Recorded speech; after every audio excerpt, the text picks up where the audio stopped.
Tere, mina olen Andri ja siis rääkisime Euroopa kaitsest siin.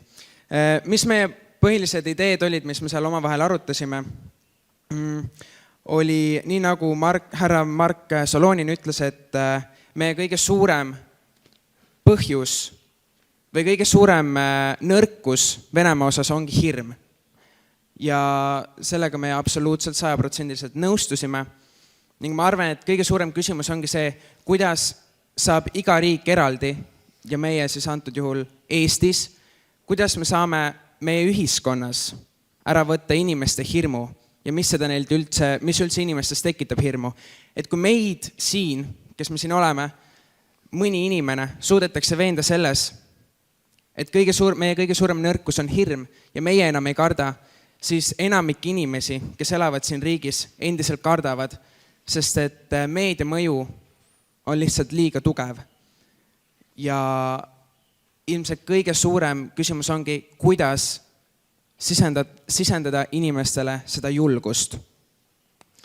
Teine point või teine punkt on siis see, et mida Mark Solonin ütles, et Venemaad ei saa integreerida.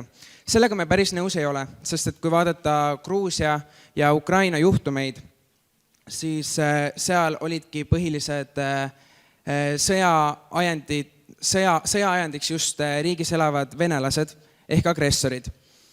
Ning see on ilmselt koht, kus me saame küsida, kuidas muuta Eestis ja ka teistes Euroopa Liidu riikides elavate venelaste elu võimalikult mugavaks, et nad ei muutuks agressoriteks, et nemad tahaksid elada just nimelt selles riigis.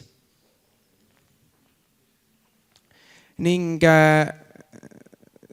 siis samuti Euroopa hing, mis on selle konverentsi teema, et kui me räägime Euroopa Liidust ja selle hinge otsimisest, siis kui me peaksime astuma sõtta Venemaaga, siis mida me kaitseme? Kas me kaitseme seda Euroopa hinge? Nagu täna sellel konverentsil tuli välja, siis seda Euroopa hinge meil hetkel tegelikult ei ole. Ning kas me kaitseksime siis seda, mida meil päriselt füüsiliselt katsuda ei ole, või Euroopa Liit laguneks ja iga riik hakkaks kaitsma seda, mis on neil endal käega katsutav, enda riiki kuuluvus siis.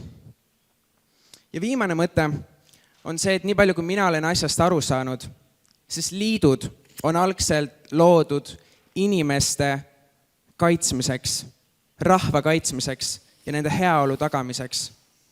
Kuid üks väga oluline küsimus, mida me peame endalt küsima, on see, kas on mõtet liitu hoida, kui see võib saada sõjaagressoriks. Aitäh! Aitäh, Andri!